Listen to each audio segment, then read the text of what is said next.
Hello, my name is Ashley and I'm an illustrator. I'm joining you today from my Toronto studio, the place where I get to be messy and creative and work on my art. As an illustrator, it's my job to create the pictures inside a book. Since it's wintertime, I thought I'd share with you one of my most wintry books. It's called Sizing Up Winter, and it's written by Liz-Anne Flatt and illustrated by me. As we take a look inside, see if you can guess what art supplies I used to make the pictures. Let's take a look. Do you think that math matters to the animals and plants? What if nature knew numbers like you? Let's look at winter. Imagine what measuring could do. When winter winds blow, cold ice crystals grow. High in the clouds, is there one size for snow?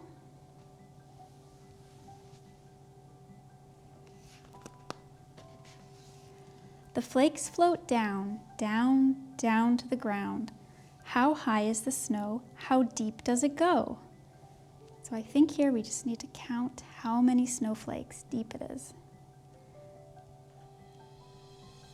8.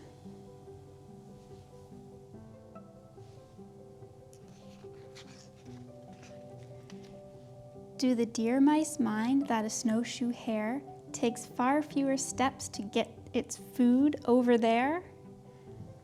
Let's see, the snowshoe hare is twice as big as the mouse, and it's taking only 4 steps to get this far, and this poor little mouse is taking twice as many steps for every step of our rabbit.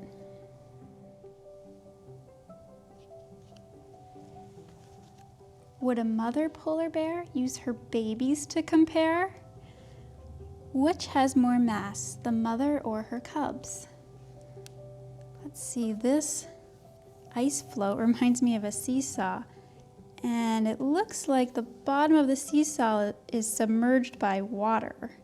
So I think that the mother bear has more mass than her 2 cubs put together. Now that you've seen some pictures, can you guess what art supplies I used? If you guess paper, you're right. And if you guess paint, you're right too. I used both. How about I show you a little art demo? Maybe we can remake this snowy owl together.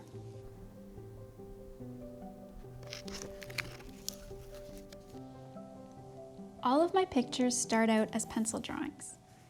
In order to turn this sketch into paper, I've got to break it down into simple shapes. I use the tracing paper for this step.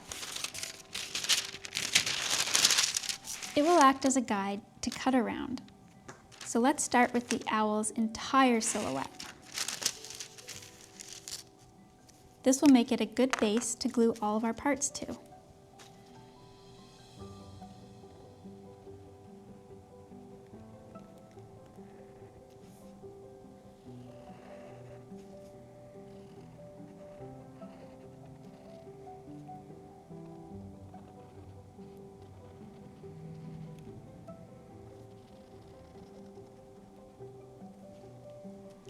Now let's trace out all of the smaller parts.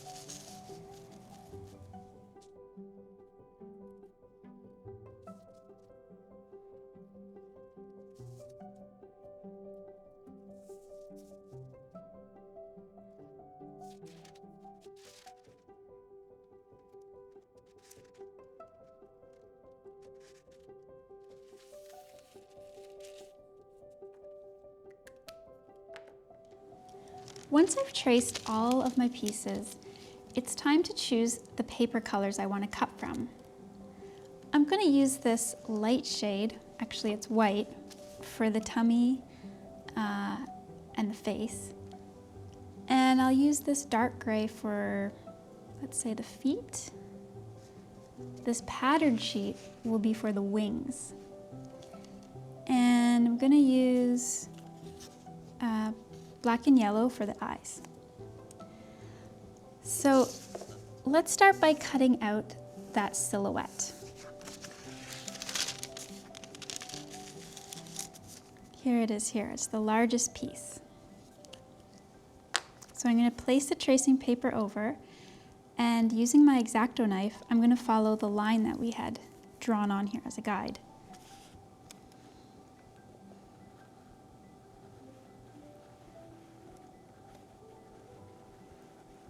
If you don't have an X-Acto knife at home, you can use scissors. But I'm just so used to using the blade that it's easier for me this way. So just pressing, not too hard, just light enough to get a cut. And I'm following around the entire body of our owl.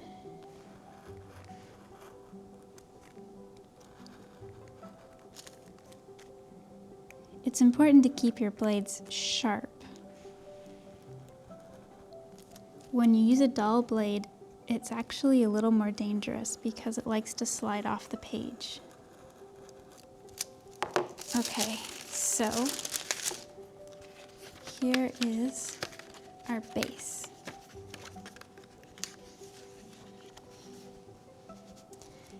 Now let's do that wing. This nice half circle shape here. The great thing about tracing paper is that you can see the pattern underneath it, so you know exactly what your cut is going to look like. Let's see, I think this looks good.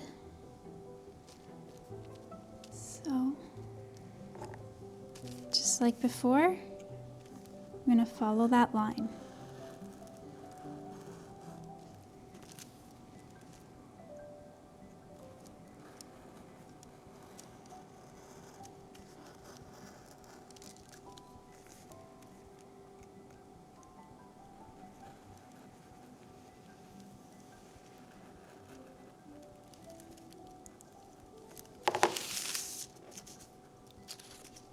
There we go. Let's do the same with the rest of our parts here.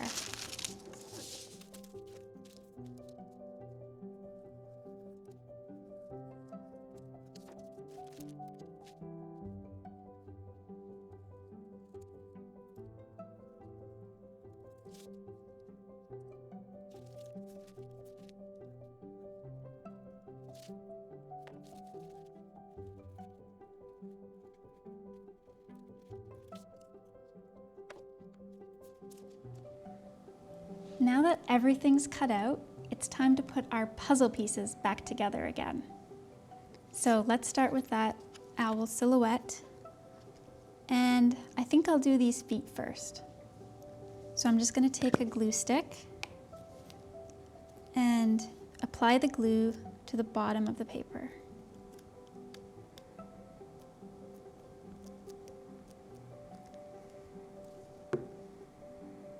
Once I line it up on the feet, I'm going to press it down.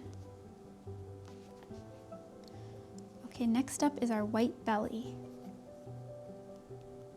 You can see here it peeks through under the wings.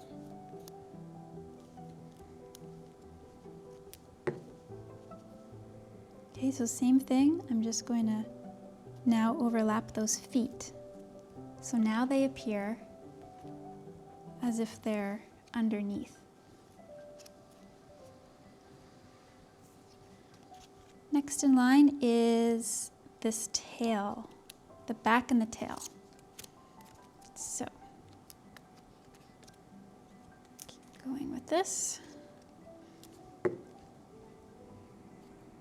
And I'll line it up right over top of that belly.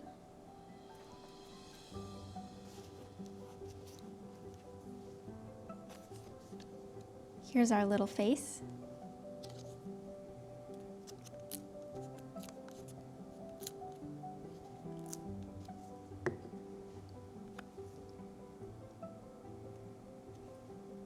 And see how the face is now hiding the back?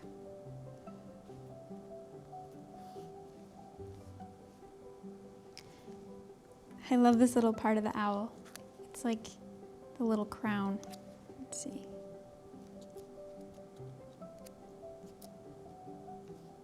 So once again, this is from over here.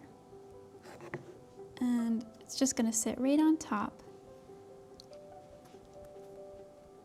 and give us that really nice owl face shape.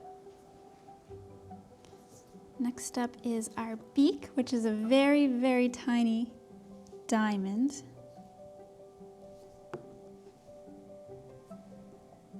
So let's put that right in the middle. It's coming together well. Now for my favorite part, it's always the wings. Let's see it. You know, there's a way you can add a little more dimension to your paper collage, and that's by adding some cardboard underneath. So I'm going to apply the cardboard to the back of the wing with glue stick again. Just press it down until it dries.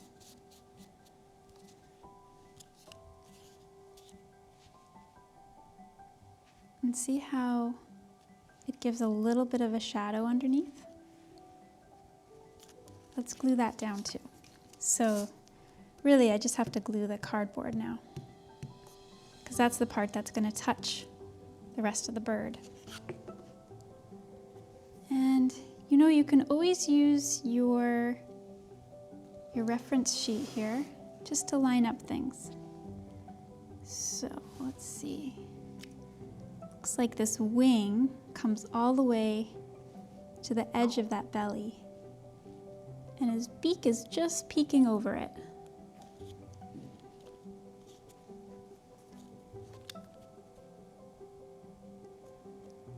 I think we're almost done, but I guess we're missing one of the most important things: owl eyes.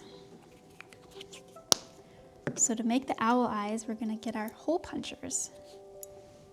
And I'm going to do the larger part of the eye with yellow. So just make 2 punches like that. And I'm going to make the small pupils with this hole puncher. Do you see all the different circle combinations I have here? This will make sure I find the perfect size. So I'm just gonna do a little punch. Of course, if you don't have a hole puncher at home, you can just cut out circle with scissors. So now let's put, actually here's a little trick I use with the X-Acto. I pick up small pieces with the blade. Oops. And the good thing about glue sticks is they're very forgiving. You can move them around once you put them on. Up to a certain time, they start hardening.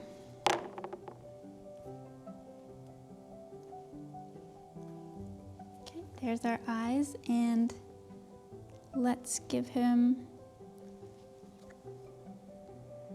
the pupils. Maybe we'll have him looking to the side.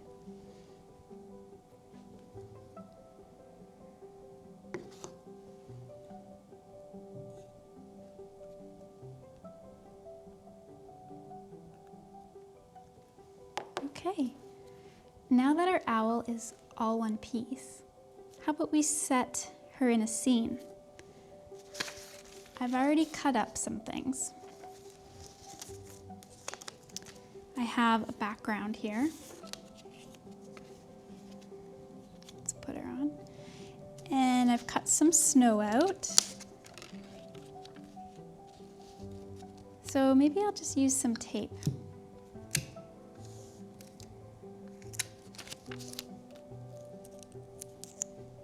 Just put it on either side. The thing I love about snow is it can be any color, depending on what the sky is or what lights are shining on it. So in this case, it's a nice purpley snow. And here's a little log for our snow owl to perch on. Do you see I'm just tucking it behind? So I'm going to put some tape on that too, just to hold it into place. And you can see it's looking a lot like our drawing. Let's see, maybe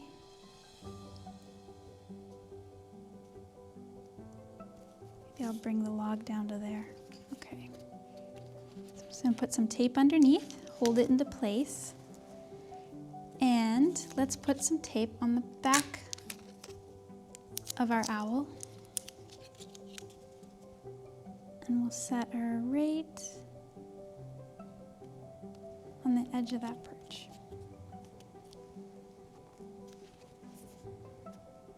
And there we go. Our paper collage owl is complete. Well, it's been great sharing my illustration process with you. Maybe you'll want to pick up a pair of scissors and collage together your own winter animal at home.